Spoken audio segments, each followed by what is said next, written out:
Guys, today we're going to be doing a colorful typography piece.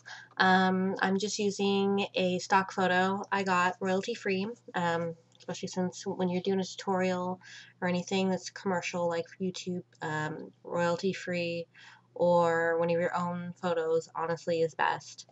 So this is the end result. This is what it should look like when you're done. So we're going to start with our stock photo.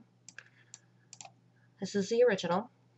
The first thing we're going to want to do is we're going to want to go ahead and select the color range, and from the drop down we're going to want to choose the shadows.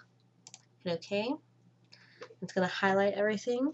You want to hit Control C to copy, Control J to open it up in a new layer. Go ahead and click back on the background again, select color range again, and we're going to do the midtones this time. And Control C, Control J again.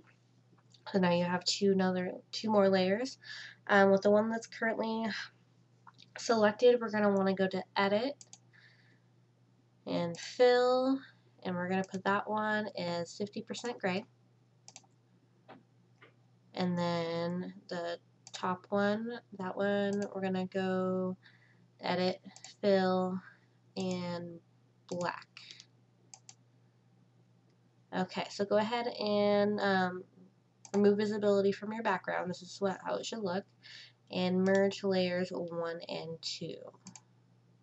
There we go. So go ahead and do 2 new layers. Click on your layer 3 and do a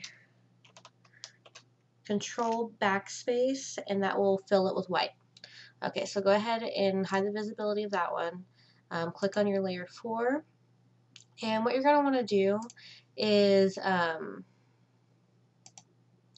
going to want to make your own brush set where you have a new layer right here, this whole new one, and you use the type tool to put in text. I'm using lyrics for this one, and you want it to fill up the entire square. Grab the rectangle marquee around it, and then you want to go to Edit, Define Brush Preset, and then make a brush basically. And then deselect it. I edited it and did a second one where I put my name that I use on YouTube on there and rectangle marquee, and then you would make another brush preset. Anyway, so mine are pre-made already, so we're going to want to go back over here.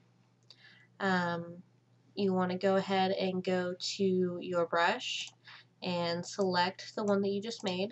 The words, you can choose any words, you can do lyrics, you do whatever you want. We're just using it for your typography. What you want to do is, the reason why we have layer 2 visible is because we only want to cover the space where the face is, pretty much. Go away. There we go. And make it big enough. I like to make it pretty big, actually, so I can get as much of the actual picture as possible covered. And let's see, here, I know over here needs to be covered. If you're not quite sure how much of it you have covered, you can always, like, I know I have somewhere over here left to do, but I don't want to overlap too much, so I'll hide layer 2 so I can see where I'm at. And I'll go ahead and put that one right there. Yes, I'll leave a little spot right there. That's fine. Okay, so go back. Looks like we're good on that.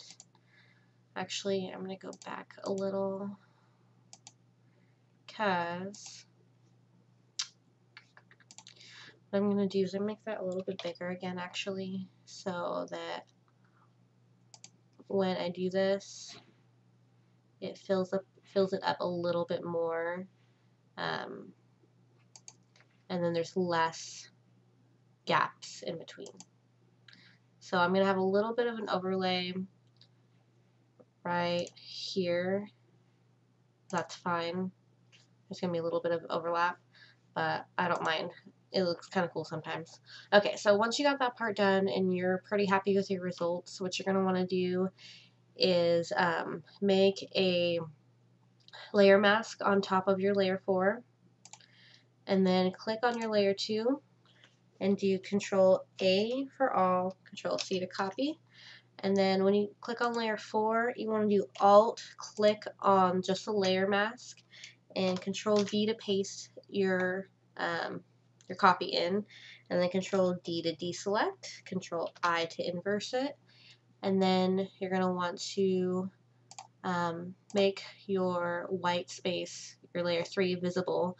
I mean, you can hardly see that it's a face right now, kind of, sort of, you can tell it's a person. Don't worry about it yet. So go ahead and double click your layer 4, not on the words or the pictures, but to the side of it, to bring up your layer style. We're going to do a gradient overlay, and I'm going to do that one. Why is it not working? Preview. Oh, my preview was off. Okay.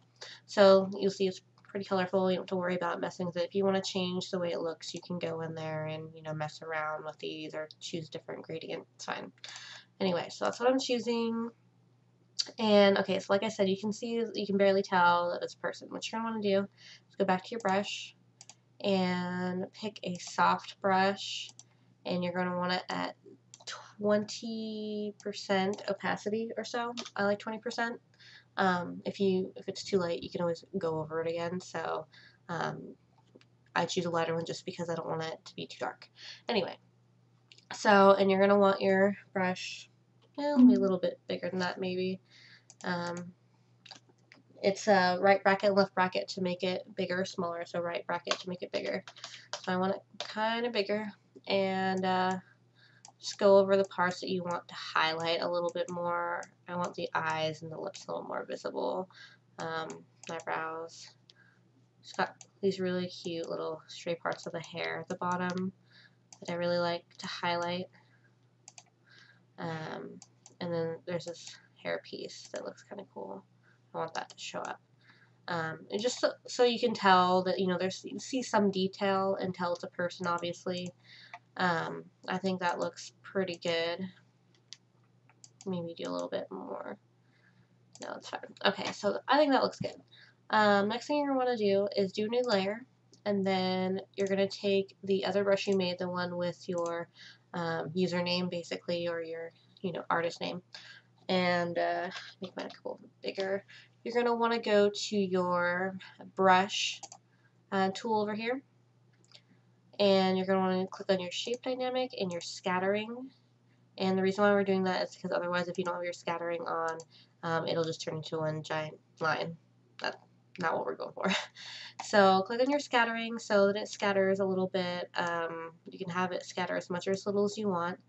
I'm leaving mine at 20% opacity while I do up here, maybe some more. I don't like that one. A couple more over here, and then I like to increase it to about, I want to do about 85 and put some down here. Maybe a couple in the free space, just so you can actually see the name. And I know it looks kind of silly because you can see it's all gray and black and blah. What we're going to do is we're going to right click our layer 4 and copy the layer style, and then right click our layer 5 and paste the layer style. So you'll see that it now is the same colors. You'll notice that near the bottom the colors don't match up and everything. To fix that, you'd want to double click on your layer and go into your gradient overlay and just mess around with the layer down here so that it like fits a little more properly. Not sure why I have that one on there. Let's stick it there. That way, yeah. So that your bottom part stays blue and your top part stays yellow, basically. Anyway, you can use it however you want. So that's done. And then for the sort of sparkle effect, we're going to want to create a new layer again. Go into our brushes. I'm using a brush I got called, where is it? It was just Sparkle Brush. That's when I use sparkle brush. And it's this one right here. Again, you want to have your shape dynamic and your scattering on. And then I like to make that a little bit smaller. I don't want it too big. And you just, put them wherever you want. Let me fix that one. I don't like that. And, whatever. And you notice it's still black. Duh. Right click and paste the layer style again. And yay, colors. Okay, so that's it for this one. Just something simple but fun, easy to do. So if you have any questions or think I could have done something a little differently or would like me to see me do something else or you have a question on how to do something, let me know, drop me a line, leave a comment, and of course, always like and subscribe. Until next time, guys, see you later.